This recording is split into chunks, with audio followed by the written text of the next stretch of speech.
Olá, meus irmãos, graça e paz do Senhor, estamos de volta, a nossa EBD online está de volta e esses próximos domingos nós vamos estudar o tema igreja, eclesiologia, a importância da igreja, a origem da igreja, o papel da igreja na vida das pessoas, onde a igreja surgiu.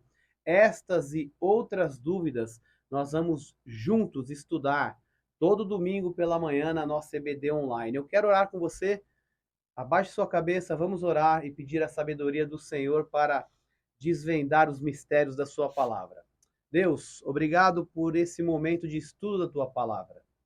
A tua palavra ela é dinamite, dínamos, poder. Ela é mais cortante que uma espada de dois gumes. Fala ao nosso coração. Nós queremos nos aproximar da tua palavra, nos aproximar de ti e ser transformados pelo poder da tua palavra, sendo trabalhado através do teu Espírito Santo. Que seja um momento muito especial de estudo da tua palavra e desafiador para as nossas vidas. É o que nós te pedimos em nome de Jesus. Amém. Amém. Queridos, nós vamos estudar sobre igreja, sobre eclesiologia, sobre eclésia.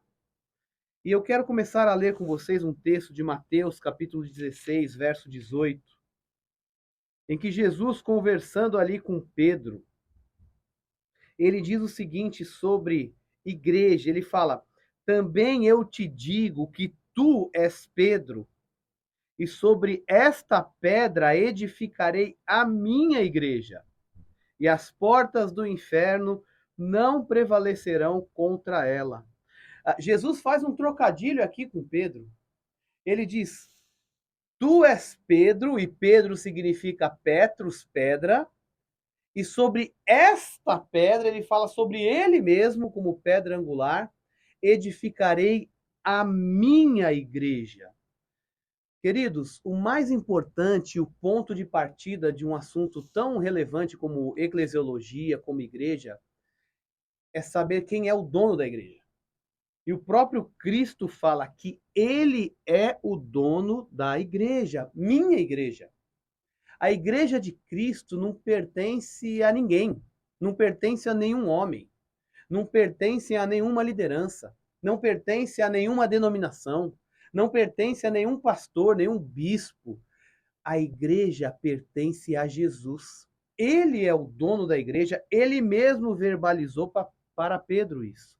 E o ministério de Jesus para a igreja é tão maravilhoso que Paulo, aos Efésios, capítulo 5, verso 25 e 27, ele diz o seguinte: olha, maridos, amai as vossas mulheres, como também Cristo amou a igreja e a si mesmo se entregou por ela, para que a santificasse, tendo-a purificado por meio da lavagem de água pela palavra, para apresentar a si mesmo a igreja gloriosa, sem mácula, nem ruga, nem coisa semelhante, porém santa e sem defeito. Primeiro, a igreja do Senhor. Ponto. Segundo, o compromisso que Cristo tem com a igreja é o quê? Uma igreja que ele ama, uma igreja que ele luta para ser santa, uma igreja que ele luta para ser gloriosa, sem mácula e nem ruga. Privilégio, queridos, poder receber esse convite de Deus de participar de um ajuntamento em que ele é o dono, de um ajuntamento em que ele se compromete em demonstrar amor, aliás, amor este já demonstrado por intermédio do sacrifício de Jesus na cruz. Compromisso esse de Cristo de santificar a igreja. Pessoas que se aproximam de uma comunidade de fé tendem a se santificarem, porque o Deus Santo está ali e é o dono da igreja. Agora, há vários conceitos errados a respeito do que é igreja. Eu gostei muito de um livro chamado A Igreja, Corpo Vivo de Cristo, de Ray Steinman. E ele traz alguns conceitos deformados e algumas posturas de pessoas que se aproximam de comunidades de fé com expectativas erradas a respeito de igreja, com expectativas erradas a respeito do que buscar nessa comunidade de fé. Olha que interessante. Ele fala o seguinte, que muitas pessoas se aproximam de uma igreja achando que é um snob clube religioso. Então, um ambiente religioso, onde a religiosidade reina naquele lugar. Outro grupo de pessoas se aproximam deste lugar santo, chamado igreja, que é a reunião dos santos, como um grupo de ação política, lutando contra os males da sociedade. Olha, a igreja apenas se reúne para discutir assuntos de cunho político, de cunho social, destinação de verba para áreas sociais, e se limita apenas a isso. Outras pessoas, e é interessante a abordagem dele nesse livro, falando que a igreja é uma espécie de sala de espera ou uma antessala para as pessoas que estão aguardando o próximo bilhete para o céu. Pessoas que têm medo de morrer, que se aproximam dessas comunidades de fé achando que, estando lá dentro, ou simplesmente estando lá dentro, estão com um bilhete garantido para o céu.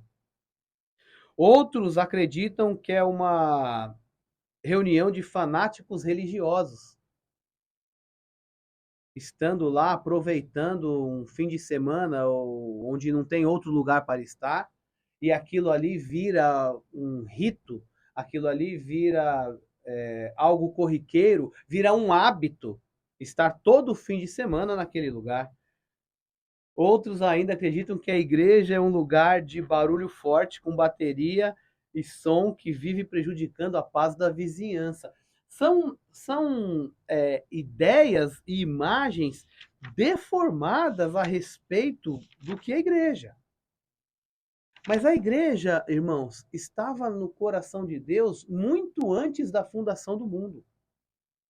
E é interessante notar que a igreja está no coração, desde o Antigo Testamento, está no coração de Deus. Olha o que diz Efésios capítulo 1. Efésios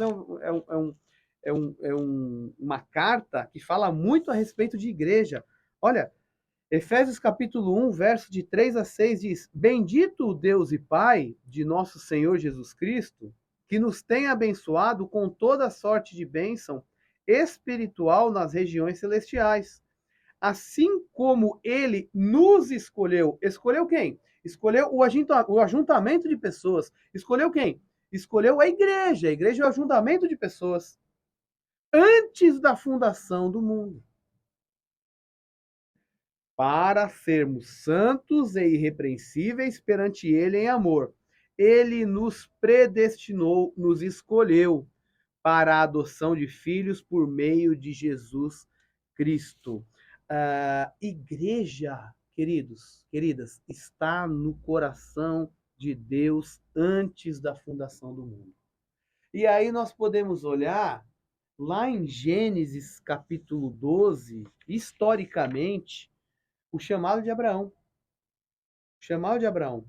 Gênesis capítulo 12, 1 e 2, diz o seguinte: Ora, o Senhor disse a Abraão: Sai da tua terra, da tua parentela, da casa de teu pai, e vai para a terra que te mostrarei. De ti farei uma grande nação, te abençoarei, te engrandecerei, sê tu uma bênção. Deus tinha um plano para Abraão. E o plano, ele começa ali, mas ele tem o desejo de Deus para Abraão ali é que acabe com um ajuntamento de pessoas. As exigências do plano é o seguinte: sai da tua terra. Gênesis 12:1. Sair do comodismo. Deus chama Abraão para sair do comodismo. E ele fala: vai para a terra que te mostrarei. Deus começa ali a estabelecer com Abraão e com o povo de Israel, irmãos, uma aliança. E uma aliança traz ajuntamento de pessoas, uma aliança com um povo.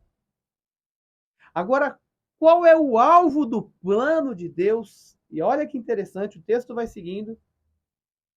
Abençoarei os que te abençoarem, amaldiçoarei os que te amaldiçoarem, em ti serão benditas o quê? Todas as famílias da terra. O alvo do plano de Deus eram todas as famílias. Então, desde Abraão, Deus tem um propósito. Um propósito para quem? Um propósito para um povo. Que povo? O povo de Deus. Que povo? Diz o texto: todas as famílias da terra. E Abraão dá uma resposta. Abraão dá uma resposta. Gênesis 12, capítulo 12, verso 4. Partiu, pois, Abraão. Ele foi. Ele foi, como lhe ordenara o Senhor. E Hebreus 11, 8 fala que pela fé, Abraão, quando chamado, obedeceu. Obedeceu para sair do comodismo, obedeceu para ser bênção e todas as famílias da terra que temem a Deus serem abençoadas, e obedeceu para fazer uma grande nação. Isso é interessante, queridos, que a ideia de Deus a respeito de igreja vem desde o Antigo Testamento. E se você perceber em Êxodo capítulo 12, verso 6, foi nesse contexto que encontramos a primeira referência no Antigo Testamento a respeito de igreja. Êxodo 12, 6. Eu vou ler com vocês aqui. Olha que interessante. Êxodo 12, 6. A instituição da Páscoa. E quando fala assim, o cordeiro, o capítulo 6, o capítulo 12, verso 5. O cordeiro será sem defeito, macho de 1 ano, podereis tomar um cordeiro ou um cabrito, e o guardareis até o 14º dia deste mês, e todo ajuntamento da congregação de Israel o imolará no crepúsculo da tarde. Uma referência a ajuntamento. No Antigo Testamento, uma referência à congregação, uma referência ao povo unido buscando a Deus. Então, igreja está no conselho e no coração de Deus desde antes da fundação do mundo. Igreja está no Antigo Testamento historicamente desde Abraão. E assim sim, no Pentecostes, a igreja de fato é instituída. Veja só, a maneira de cultuar a Deus no Antigo Testamento, é bom fazer essa distinção, gente, do Antigo para o Novo Testamento. Ela era centralizada no Antigo Testamento. Como? Centralizada nos judeus, centralizada em Israel, centralizada em Jerusalém, centralizada no templo, e quando o tabernáculo estava lá, centralizada no Santo dos Santos. Centralizada no dia, no sábado, centralizada nas festas religiosas, várias festas do Antigo Testamento, centralizada na hierarquia mediadora de oferta. Quem ofertava? Apenas o sacerdote. Quem entrava em contato com Deus? Apenas o sacerdote. Eles eram os mediadores, lembra? Quando a pessoa pecava, levava-se o cordeiro ao tabernáculo, o sacerdote ia lá, entrava no Santo dos Santos e ofertava. Então, era uma relação de culto centralizada, geograficamente, centralizada através de um povo, centralizada através das festas, do dia e de um mediador. Ah, mas quando a gente entra no Novo Testamento, o negócio muda completamente. Completamente. Porque a igreja do cristã do Novo Testamento, ela é centralizada somente em Jesus. Isso é interessante demais. E quando ela é centralizada em Jesus, ela é descentralizada nos outros aspectos. Então você vem O povo já não é o povo apenas de Israel, não apenas os judeus, mas os gentios. O lugar não é apenas em Israel, mas em qualquer lugar. As pessoas não é apenas só quem é da nação. A forma de cultuar não é apenas naquela forma em que falava a lei do Antigo Testamento. E o lugar de cultuar. Isso é maravilhoso. Era apenas no templo. Hoje, em qualquer lugar. Hoje, na minha casa, na sua casa, no templo também, na praia, na rua, em qualquer lugar. Porque nós somos o templo do Espírito Santo de Deus. E quando há Pentecostes, Pedro, ele traz aquela grande ruptura das formas de cultuar do Antigo Testamento. Porque logo lá de início, ele foi, batizou Cornélio, outros vários gentios, isso está escrito em Atos capítulo 10, e Atos ainda capítulo 11, verso 15, fala: caiu o Espírito Santo sobre eles, como também sobre nós no princípio. Então, assim, recusar o batismo para essas pessoas que não eram judeus e sim gentios, ia ser um absurdo, ia ser resistir a Deus, porque o Espírito Santo veio para todos. Então, o Antigo Testamento traz uma forma de cultuar centralizada. Jesus vem no Novo Testamento para centralizar a adoração e descentralizar o formato de cultuar. Agora, o significado, irmãos, etimológico da palavra igreja é eclésia, no grego. Nada mais literalmente, que é chamados para fora. Eu e você, como igreja, somos chamados para fora. E essa palavra eclésia, ela tem, ela é usada de diversas maneiras na Bíblia. Ela traz um significado parelho, parecido, semelhante à igreja local. Então, eclésia como igreja local. Então, a gente vê Paulo usando esse termo várias vezes no plural. As igrejas da Galácia, igrejas locais, igrejas localizadas em determinados lugares, igrejas da Macedônia, igrejas locais. Esse termo também, eclésia, é utilizado em vários textos bíblicos para descrever um grupo pequeno em casas, em lugares menores, em casas, por exemplo, de moradia, residenciais. Romanos capítulo 16, 1 Coríntios 16, Colossenses 4, são vários textos bíblicos que traz a eclésia como um pequeno ajuntamento, pequenos grupos, o que nós temos na nossa comunidade. Grupos pequenos se reúnem e formam uma igreja doméstica, para louvar e exaltar o nome de Deus. E há o termo também eclésia como uma igreja universal. A igreja universal no sentido de que todas as igrejas espalhadas pela face da terra que professam o nome de Jesus, elas são tidas como igreja universal de Deus. Não aquela igreja universal do reino de Deus, mas a igreja universal, a eclésia, igreja local, igreja doméstica e igreja universal, no seu sentido etimológico, chamados para fora. Chamados para fora para quê? Para brilhar a luz de Cristo. Mas olha que interessante, o próprio Paulo em Efésios, para a gente finalizar, ele fala algo bem interessante. Como nós vamos brilhar? Como nós vamos brilhar? Nós vamos brilhar se nós estivermos unidos. Olha que interessante.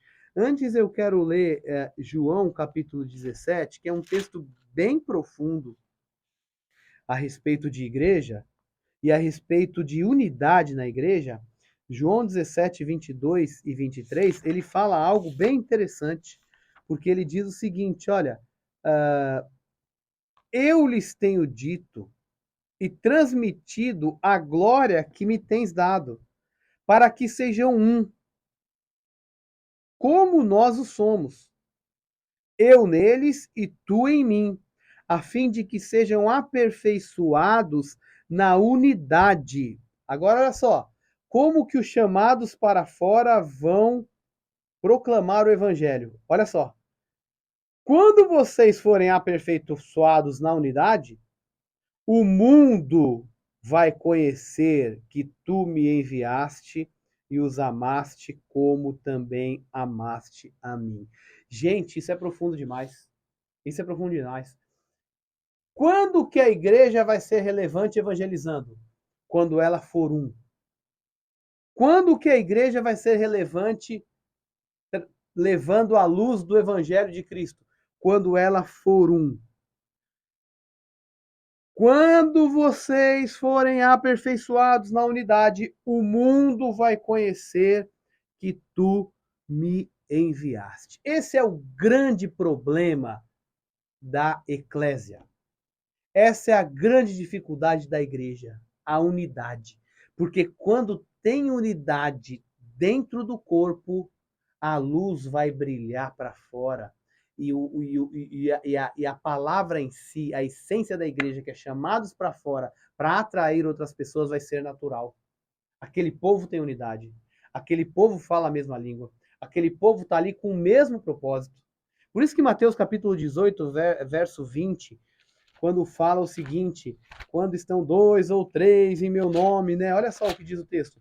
Mateus 18, verso 20, diz, onde estiverem dois ou três reunidos em meu nome, eu estou no meio de vocês. Sabe o que está falando aqui, gente?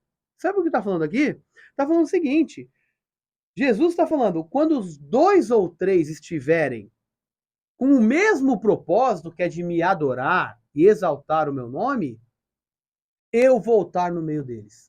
Porque muitas vezes a presença de Deus não está no meio da igreja. Por quê? Porque as pessoas não estão com o mesmo propósito. Vem um cidadão para a igreja e o propósito dele é resolver o problema financeiro dele. Já está com propósito. Vem o outro, entra na igreja, ele quer resolver o problema amoroso dele. Ele é solteiro, quer casar. Já é outro propósito. Vem outro e quer resolver o problema da doença dele. É doente, ele está lá com o propósito de ser curado. Vem outro e ele está com o intuito de resolver o problema que ele precisa de um filho. Ele não tem filho, a mulher dele não consegue ter filho, ele não consegue. Então, você está vendo? É uma união de pessoas com outro propósito. Eles não têm o mesmo propósito. Eles não têm nada em comum. Na verdade, eles estão lá procurando de Deus poder para resolver o propósito pessoal deles. Mas quando a igreja entende que ela está reunida com um propósito de glorificar o nome de Deus, irmãos, aí a presença de Deus é manifesta de maneira sobrenatural. Eu não sei qual o propósito seu de ir à igreja. Convido você a se aproximar da nossa comunidade de fé ou de outra comunidade de fé que você congregue, com um verdadeiro propósito de glorificar o nome de Deus. Porque senão, igreja acaba sendo, sabe o que, meus queridos? A igreja acaba sendo um elevador. Sabe como é que é um elevador? Tá cheio de gente, mas ninguém se fala, porque cada um tem um propósito, cada um vai para um andar, cada um vai para um lugar. Igreja acaba sendo assim, um elevador. Você entra, você tem o seu propósito, você tem o seu andar para ir, você tem o seu lugar para chegar. O outro tem o propósito dele, o andar dele, o lugar dele chegar. Cada um tendo um propósito diferente, não tem um fim em comum. Acabam nem se falando, eu digo na profundidade. Eu não digo trocar palavras. Eu digo se falando com relação a propósito, com relação a destino, com relação a finalidade. Não tem o mesmo propósito. Por que eu estou aqui? Para glorificar a Deus. Por que meu irmão está aqui? Para glorificar a Deus. Aí nós falamos a mesma língua e temos o mesmo propósito de glorificar e exaltar o nome de Deus. Quando vocês forem um, o mundo vai conhecer que tu me enviaste. A eclésia só vai ser eclésia, a igreja, quando ela for unida com o mesmo propósito, quando tiver unidade no meio da igreja. E para finalizar, é o que diz o texto de Efésios, Paulo aos Efésios, capítulo 2. Eu vou começar a ler do verso 13. Olha que interessante. Olha o que Paulo fala a respeito da igreja. Mas agora, em Cristo Jesus, vós sois que antes estavam longe, vocês foram aproximados pelo sangue, porque ele é a nossa paz, o qual de ambos fez um, e tendo derrubado a parede da separação que estava no meio, a inimizade, aboliu na sua carne a lei dos mandamentos na forma de ordenanças, para que dos dois criasse em si mesmo um novo homem, fazendo a paz, e reconciliasse ambos em um só corpo com Deus, por intermédio da cruz, destruindo por ela a inimizade. E vindo, evangelizou paz a vós outros que estáveis longe, e paz também aos que estavam perto. Porque por ele ambos temos acesso ao Pai em um só Espírito. Assim já não sois estrangeiros e peregrinos, mas sois concidadãos dos santos e sois da família de Deus, edificados sobre o fundamento dos apóstolos e profetas, sendo ele mesmo Cristo Jesus a pedra angular, no qual todo edifício bem ajustado cresce para santuário dedicado ao Senhor, no qual também vós juntamente estáis sendo edificados para a habitação de Deus no Espírito Santo. Perceba que esse texto fala sobre a unidade da igreja. Ele fala no verso 16 que a igreja é um corpo para o Filho, Jesus.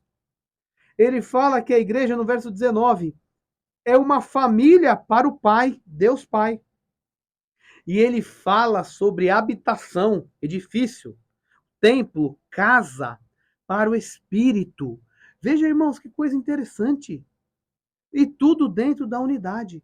Família para o Pai. O que se expressa dentro da família? Amor. O que se espera dentro do seio familiar? Amor. O que você faz pelo seu filho? Você ama, você cuida. O que você faz pelo seu pai, pelo seu irmão, pela sua mãe? Deveria ser assim. A igreja é uma extensão da família. E para Deus, o Pai, a igreja é uma família. E família expressa amor. Você já pensou? Veja só. Você está na sua casa lá, seu filho não chega à noite, não chega mais tarde, aí não chega de madrugada. Você fica sem fazer nada? Você vai correr atrás. Cadê ele? Vou buscar. O que aconteceu? Ele não chega. Na igreja deveria ser assim. Cadê aquele meu irmão que eu não estou vendo? Eu tenho mais proximidade. Tá certo, trata-se de uma igreja maior, com um templo maior, mais pessoas, talvez a gente não consiga ver todos, mas você tem que olhar aquelas pessoas que você não está percebendo a presença, elas são a sua família. Demonstrar amor. Puxa, eu não tenho te visto, como é que está? Tá tudo bem? A família está bem? Como é que está a sua vida com Deus? É unidade. Família para o Pai, corpo para o Filho. Olha só, reconciliar-se ambos em um só corpo, por intermédio da cruz. O corpo dá o sinal de movimento. Irmãos, a igreja é um lugar em que a gente deve se movimentar, utilizar os nossos dons. Você utiliza os dons dentro da sua igreja. Isso é unidade, irmãos. Exercer os dons dentro da comunidade de fé, os dons que Deus te deu, para você não enterrar, mas para sim utilizar, é, é um traço, é uma esfera da unidade de Deus. E ele fala um templo para o Espírito, a igreja, a nossa casa, o Espírito Santo é nossa habitação. No Novo Testamento, ele tira a ideia do templo localidade e traz a ideia do templo habitação. Eu sou o templo do Espírito Santo. Agora, para eu ser uma família para o Pai, eu tenho que demonstrar amor. Para eu ser um corpo, um só corpo para o Filho, eu tenho que mostrar movimento. E movimento é exercício de dons. E exercício de dons é se envolver com pessoas, pessoas diferentes, pessoas com temperamentos diferentes, que vão dar algumas rixas de vez em quando, mas a unidade deve estar acima de tudo isso. E a habitação do Espírito Santo, quando o Espírito Santo habita dentro de nós, nós podemos lidar uns aos outros, uns com os outros, com unidade, porque o propósito é o mesmo. Olha, irmãos, fica o desafio. Fica o desafio para essas 2 semanas aí. Essas 2 ou 3 ou 4, talvez 5 semanas, nós estudarmos a eclesiologia, nós estudarmos igreja, nos aprofundarmos nisso, o mistério de que é igreja e o privilégio de pertencer a uma igreja.